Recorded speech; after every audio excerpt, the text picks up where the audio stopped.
Muy buenas, hoy os traigo una historia que de verdad parece sacada de una película.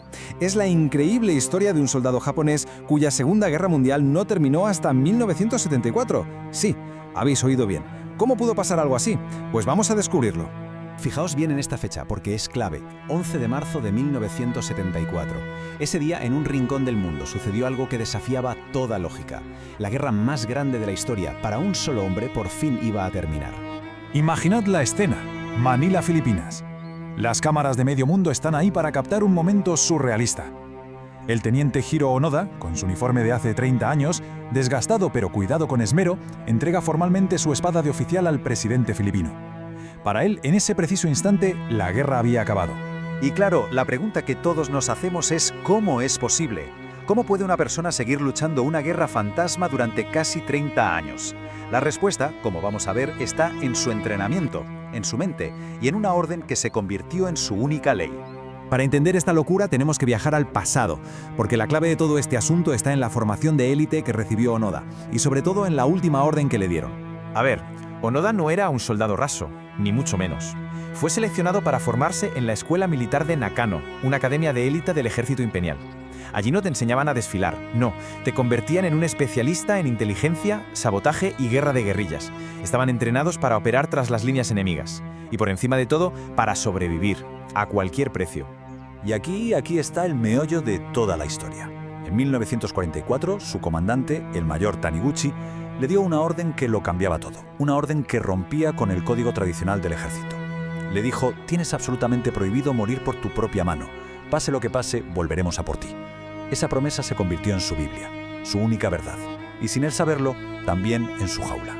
Con esa orden grabada a fuego en la mente, Onoda se adentró en la selva de la isla filipina de Lubang y empezó su propia guerra. Una guerra que se alargaría durante casi 3 décadas.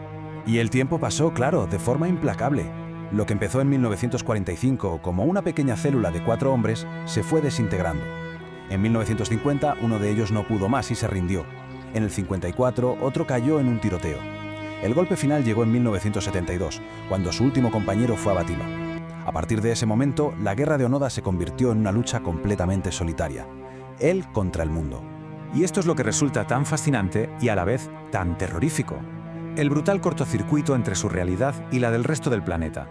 Para él, la guerra seguía activa. Los panfletos que lanzaban desde aviones anunciando el fin del conflicto, propaganda enemiga, un truco. Un avión sobrevolando la isla, parte de una contraofensiva japonesa, seguro. Las voces de sus familiares por altavoces suplicándole que volviera, montajes, grabaciones falsas. Su entrenamiento le enseñó a desconfiar de todo, y vaya si lo aplicó. De hecho, él mismo lo explicó a la perfección en sus memorias. Dijo algo como: habíamos desarrollado tantas ideas fijas que éramos incapaces de comprender nada que no se ajustara a ellas. Es increíble. Su mente había construido un muro, una auténtica fortaleza, y cualquier verdad que intentara derribar ese muro simplemente rebotaba. Bueno, si en 1959 ya lo habían dado por muerto oficialmente, ¿cómo consiguieron contactar con él? Pues mirad, no fue un ejército ni un comando de operaciones especiales. Fue la persona más improbable que uno pueda imaginar.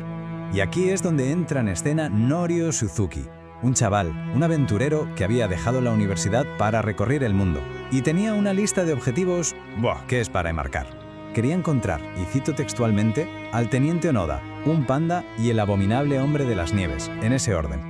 Pues bien, en 1974 se fue él solo a la isla de Lubang y lo encontró, en 4 días, lo que no habían logrado misiones de búsqueda durante décadas.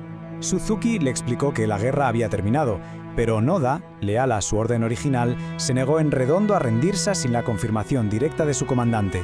Y aquí es donde la historia cierra el círculo. Suzuki volvió a Japón, localizó al antiguo mayor Taniguchi, que ahora era un señor que regentaba una librería, y lo convenció para que viajara a Lubang. Frente a frente, 30 años después, Taniguchi le leyó la orden formal de cesar el combate. Solo entonces, Onoda depuso las armas. Pero el fin de su guerra solo fue el principio de un nuevo desafío. Onoda regresó a Japón como un héroe de otra era, para encontrarse con un mundo que ya no era el suyo, un mundo que le era completamente ajeno. El choque cultural fue brutal. El Japón que él defendió, un imperio militar guiado por el honor y el sacrificio, ya no existía. En su lugar, encontró una potencia económica, pacifista y consumista. Pasó de la selva a los rascacielos, de la supervivencia a los trenes bala y los videojuegos. Era literalmente un extranjero en su propio país. Él mismo lo describió, se sentía como un fantasma en su propia tierra y veía a sus compatriotas como gigantes. No pudo adaptarse. De hecho, solo un año después de su regreso, en 1975, hizo las maletas de nuevo, emigró a Brasil, compró una finca y se convirtió en ganadero. Parece que allí, por fin, encontró la paz. Y todo esto nos deja con una reflexión final. ¿Es la historia de Hiroo Onoda el máximo exponente del honor y el deber? ¿O es más bien una trágica advertencia sobre los peligros de una convicción tan fuerte, tan inquebrantable que es capaz de desconectarte por completo de la realidad? La respuesta quizá no es ni blanca ni negra y se encuentra en algún punto intermedio.